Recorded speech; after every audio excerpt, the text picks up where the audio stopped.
Bonjour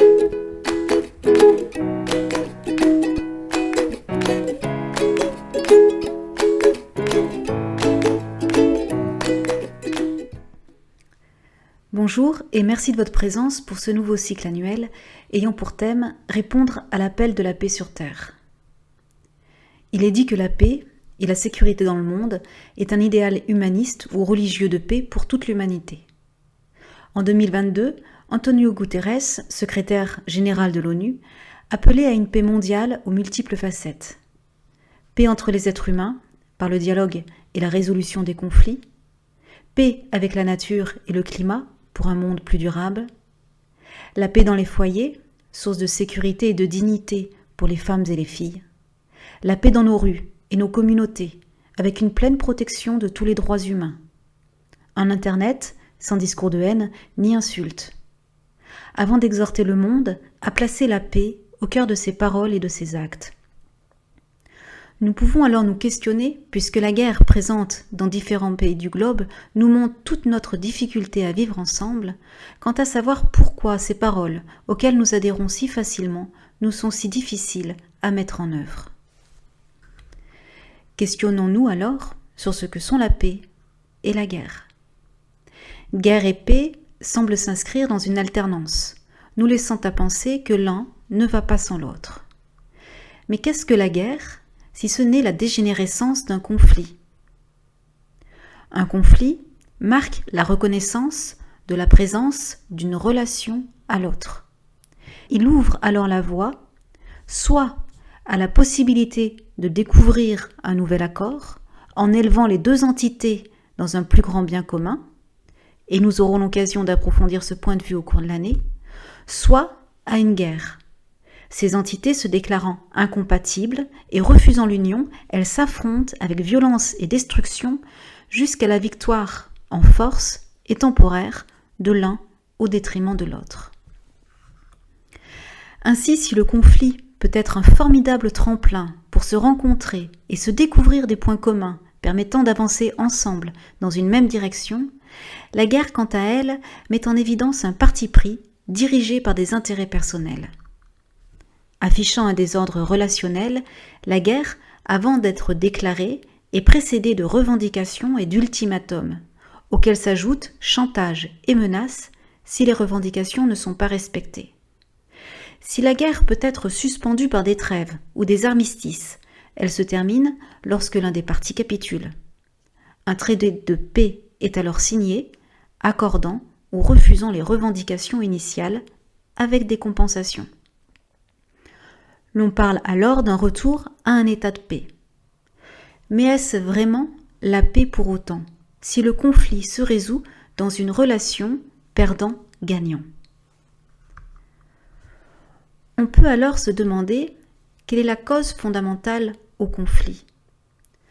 Pour cela, il nous faut considérer les principes qui dirigent l'existence de toute forme de vie, et reconnaître alors le conflit comme un principe qui répond de la loi de l'évolution. Reste à savoir ce que nous entendons par évolution, et en quoi le conflit sert-il l'évolution. Concentrons-nous sur l'évolution de l'humanité. L'humanité est une entité énergétique, simultanément vie, conscience et forme, ou en d'autres mots, esprit, âme et personnalité. Ensemble, en tant qu'unité, portée par le même courant de vie et traversée par les mêmes énergies, nous partageons la même histoire et sommes habités et animés par la même raison d'être. Il est dit que l'homme est le produit du rapprochement, imparfait actuellement, du pôle de l'esprit, le Père dans les cieux, et du pôle de la matière, la mère. Le résultat de cette union est un fils de Dieu individuel, ou unité de soi divin, réplique exacte en miniature et sur le plan le plus bas du grand Fils de Dieu, le soi unique, qui est constitué de tous les fils en miniature, de tous les soins individuels, de toutes les unités. Ces deux opposés, esprit et matière, sont issus d'une même source, la vie une. Ces deux facteurs primordiaux s'attirent et se repoussent s'influencent mutuellement et s'utilisent. De la rencontre entre ces deux opposés complémentaires apparaît l'âme, la lumière d'amour, qui unit les deux par un mouvement continu d'évolution de conscience. Le conflit, en tant que principe, est une énergie d'union sans laquelle la conscience ne pourrait évoluer. Quand nous parlons d'évolution, nous la considérons régulièrement d'un point de vue des apparences, de l'amélioration d'un certain confort ou d'un perfectionnement matériel. Aussi, dans l'histoire de notre humanité, nous pouvons observer l'évolution, soit d'un point de vue des apparences, soit d'un point de vue de la conscience. Commençons d'un point de vue des apparences. Prenons qu'un petit laps de temps et que quelques exemples. Entre hier et aujourd'hui, nous sommes passés de l'éclairage à la bougie à celui de l'électricité, du déplacement à pied ou à cheval au déplacement en voiture, en train ou en avion. Ou encore, considérons l'évolution dans le passage de la guérison par la prière à notre médecine actuelle, mais aussi dans le passage de l'exécution d'un homme ou d'une femme par lapidation à celui de pouvoir en exécuter davantage avec des bombes en tout genre.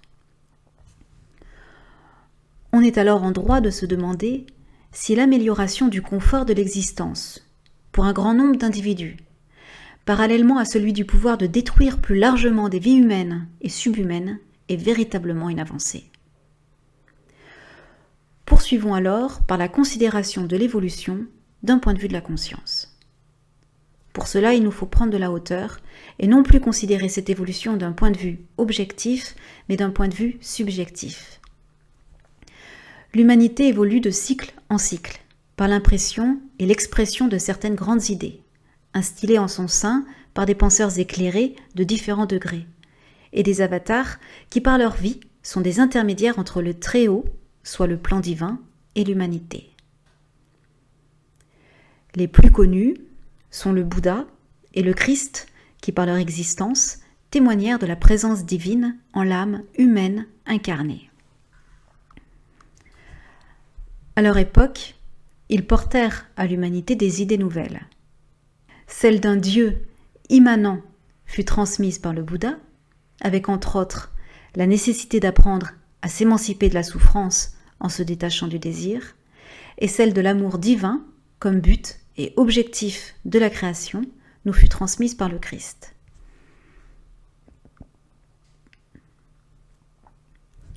Lorsqu'une idée neuve est émise à travers l'humanité, c'est un aspect de la vérité qui nous est dévoilé.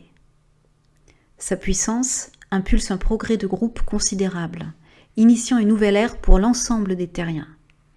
Se déversant dans notre communauté humaine, en réponse à notre unanime appel intérieur, celle-ci, en tant que flux de vie régénérateur, vient modifier toute notre existence humaine, ses buts et ses valeurs. Mais pour être assimilée, telle qu'elle fut véritablement énoncée, il faut de nombreux cycles, nous permettant d'étape en étape d'apprendre à vivre en conformité avec l'enseignement qu'elle contient.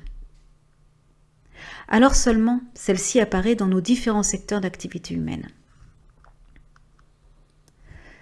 Tel fut le cas lorsqu'il nous fut offert l'opportunité de découvrir et de vivre l'amour comme le principe fondamental de toutes les relations. Cet enseignement, transmis voilà 2000 ans, est toujours en cours d'assimilation. Bien que nous soyons de plus en plus nombreux à découvrir l'amour, non plus en tant que sentiment, mais en tant que principe qui soutient le monde. L'humanité est une entité, constituée de milliards de cellules que sont les humains. Au fur et à mesure que plusieurs d'entre elles se sont posées des questions sur le sens de l'existence, sur ce qui se trame à l'arrière-plan des apparences, sur notre origine, des réponses nouvelles se sont faites jour. Celles-ci montrent une évolution prenant racine dans un conflit verticalisé, qui n'est autre qu'une tension intérieure dirigée par une quête de vérité, questionnant la relation entre le monde objectif et les principes subjectifs qui le gouvernent. L'approche scientifique du vivant a permis de découvrir un certain nombre de lois à partir desquelles ont été créées les avancées formelles que nous connaissons aujourd'hui. Celles de la mécanique des corps en mouvement, ainsi que la force de la gravité, ont eu des implications dans de nombreux domaines, notamment dans les transports, voitures, avions, navires. Celle de l'électromagnétisme, qui a permis à l'avènement de l'électricité et des communications sans fil, ou encore celle de la fusion nucléaire, qui a donné une énergie nouvelle pour des centrales énergétiques ou des bombes. Ainsi, toutes les avancées techniques sont la conséquence d'une avancée de la conscience de l'humanité dans la découverte de certaines lois. Or, ces lois, qui n'en sont que quelques-unes parmi celles découvertes et non encore découvertes, sont l'émanation des qualités essentielles de la vie, et nous vivons en permanence sous leur influence, que nous en soyons conscients ou non. Et les utiliser à des fins matérialistes, c'est tenter de détourner les énergies cosmiques pour notre compte personnel. Or, il est dit que ces forces sont les forces de la vie, des rayons d'énergie divine du cœur même de Dieu. À moins qu'elles ne soient utilisées correctement, dans un esprit de service désintéressé et pour le bien de tous, il y aura nécessairement une réaction à cause de l'inversion des qualités divines. Aussi, une approche scientifique des relations de groupe nous conduira à découvrir les lois de la conscience de groupe, permettant à chaque entité humaine, au nom du progrès de groupe, de servir librement et à dessein l'évolution de conscience qui lui incombe. Actuellement, l'humanité est dans une transition. Chaque humain est une représentation, en miniature, de cette grande entité. Aussi, le dessein de l'humanité et son parcours s'effectuent en chacun d'entre nous.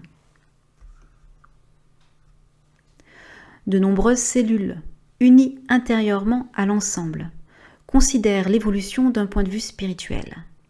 Elles forment un réseau énergétique de bonne volonté et œuvrent pour l'avènement de plus justes relations mondiales. Apprenant à pratiquer dans leur existence les enseignements tant du Bouddha que du Christ, il se joue également un conflit, mais un conflit intérieur et un conflit évolutif. Celui-ci vise à s'émanciper des attaches et des conditionnements matérialistes dirigés par l'emprise du désir, en réorientant notre attention en direction de la conscience de groupe et de la volonté de bien qui la dirige, ce qui engendrera de nouvelles découvertes et de nouvelles formes pensées. Nous pouvons donc considérer l'évolution selon deux sentiers, l'un dirigé par une vision matérialiste et l'autre dirigé par une vision spirituelle. S'ils semblent s'opposer, ils sont en réalité un seul et même chemin, tracé et emprunté par la conscience, en involution, puis en évolution.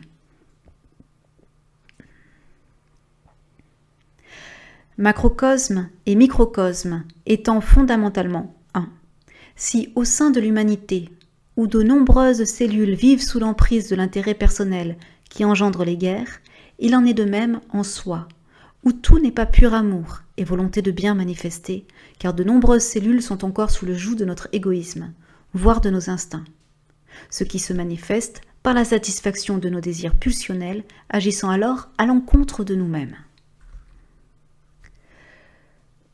Quand nous parlons de paix dans le monde, dans l'imaginaire collectif, il s'agit d'une existence tranquille, où chacun recevrait ce dont il a besoin pour s'épanouir et mourir en ayant fait bonne fortune d'une existence consommée dans l'ivresse des plaisirs, des plus simples aux plus extravagants.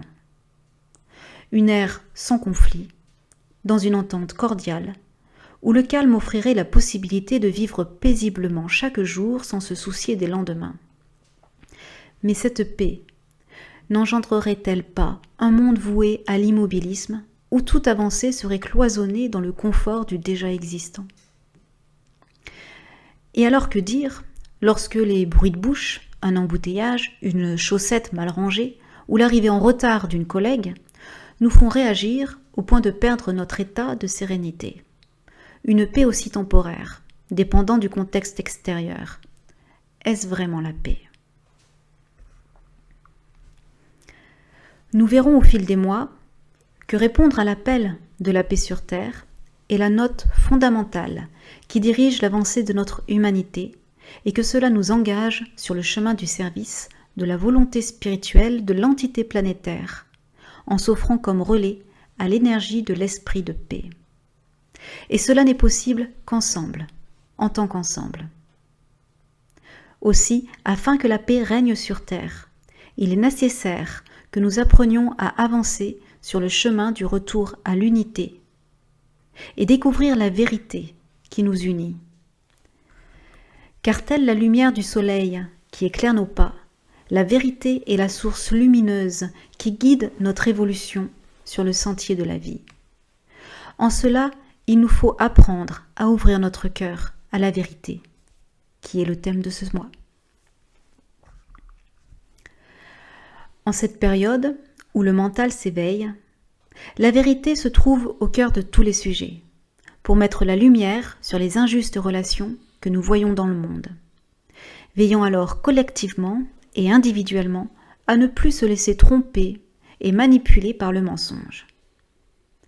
Si une vérité vient bousculer, c'est que l'énergie de vie nous appelle à ouvrir plus largement notre sensibilité à l'au-delà des apparences pour se libérer de l'illusion d'une réalité de façade.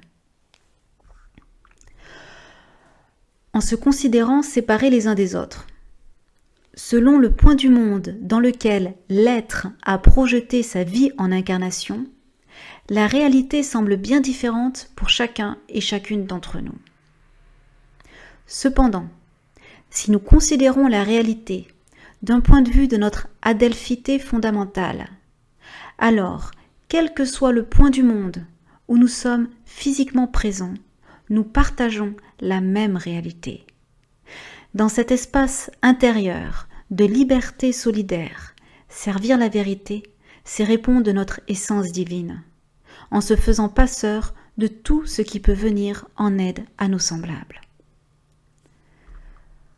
Nous avons vu que la vérité, bien que toujours présente, nous est dévoilée au fur et à mesure que nous sommes en mesure de conformer notre existence à l'avancée qu'elle suppose. Si ce qui était possible, il y a encore à peine 50 ans, devient aujourd'hui inacceptable pour l'opinion publique, c'est que notre appel intérieur à la vérité est unanime et qu'une idée nouvelle se ferait un chemin au sein du mental et du cœur de notre communauté pour vivre ensemble de plus justes relations. Les dissonances entre le fond et la forme, entre ce que nous sommes en public et ce que nous sommes en privé, font grand bruit. Et pour les plus exposés d'entre nous, ce grand écart s'étale dans les journaux de la scène nationale, voire internationale. Dans cette histoire qu'est la nôtre, chacun et chacune peut alors saisir l'opportunité de répondre à l'appel d'un peu plus de vérité invoquée par l'humanité. Et cela nous engage à oser nous poser les bonnes questions et à accueillir les réponses qui nous sont offertes afin d'agir en conformité avec ce qu'il nous est dévoilé. Une question non posée clairement ne permet pas l'émergence d'une réponse à partir de laquelle évoluer.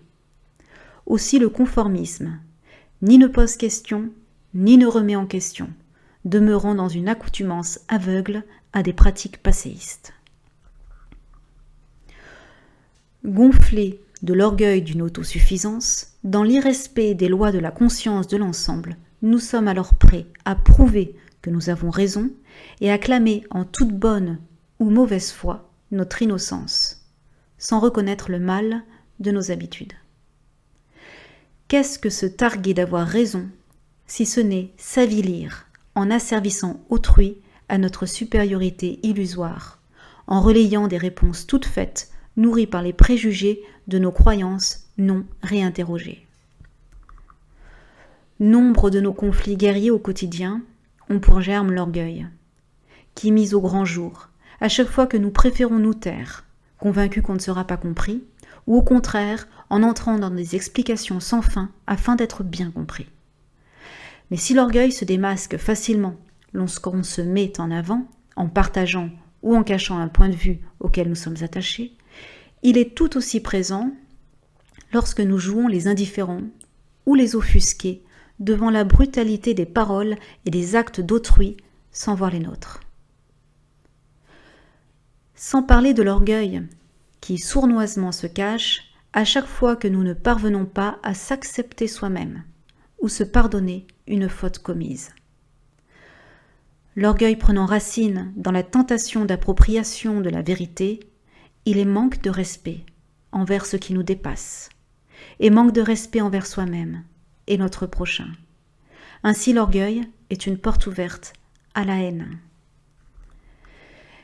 Et si nous aspirons à servir la paix dans le monde, cela nous demande de consentir à débusquer et déraciner en nous-mêmes le germe de l'orgueil, en renonçant à un « je sais » qui, à l'aune de notre expérience égocentrique de la réalité, exulte en généralisation, affublant l'humanité d'une défaite ou d'une réussite assurée quant à son avancée sur le chemin du retour à la raison. Cela nous demande de saisir les opportunités d'ajustement possibles dans nos relations, sans s'arrêter à aucun éprouvé, à partir duquel définir la valeur ou la vanité d'une existence, mais également de ne pas retirer notre confiance à un frère ou à une sœur en humanité qui agirait temporairement à l'encontre du bien commun, afin de ne pas le ou la priver de l'énergie nécessaire à ces possibles réajustements.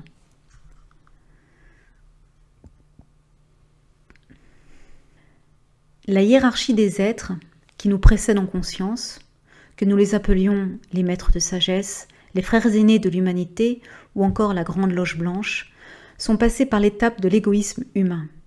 S'étant libérés eux-mêmes par amour de la vérité, ils guident aujourd'hui l'humanité à partir des plans subtils et balisent énergétiquement notre chemin du retour à la vérité. En méditant régulièrement, nous apprenons à nous familiariser ensemble à ces vibrations supérieures, pour délivrer de l'invisible ce qui nous est inconnu, afin de servir notre évolution. Car nous sommes toutes et tous l'inconnu en phase d'être dévoilé au fur et à mesure que nous traduisons ce qui se trame en soi derrière les apparences. Si la soumission à la présence d'une conscience supérieure témoigne de sa présence, l'acceptation est une validation intérieure, libre et autonome de servir l'humanité en répondant du sens commun émanant de la hiérarchie spirituelle de la planète. Aussi l'acceptation est une obéissance active, nous permettant, au cœur de nos relations quotidiennes, d'être de fins filets passeurs d'essentialité. En cela, l'acceptation présuppose de vivre sans attache, car le renouveau affirme la beauté de ce qui vient et désintègre avec allégresse ce qui n'a plus lieu d'être. L'avenir est là, attendant d'être découvert. Pour conclure, nous pourrions dire que la vérité est ce que nous sommes au fond de nous-mêmes et que nous devons retrouver. Aussi, où règne la vérité, règne la paix, car la vérité nous rassemble. Elle est le point originel, le germe qui contient en lui toutes les vérités, qui nous seront dévoilées au fur et à mesure de la résolution de conflits en une vision plus élargie. L'humanité n'existe pas pour le plaisir, mais pour incarner notre adelphité subjective à travers chacune de nos pensées, et à travers chacune de nos paroles, et à travers chacun de nos actes. Plus nous serons nombreux à servir ce qui nous est connu de la vérité, plus lumineux sera le pont qui délivrera l'énergie de paix des hauts lieux pour, à travers le cœur de notre humanité, servir l'ensemble des terriens.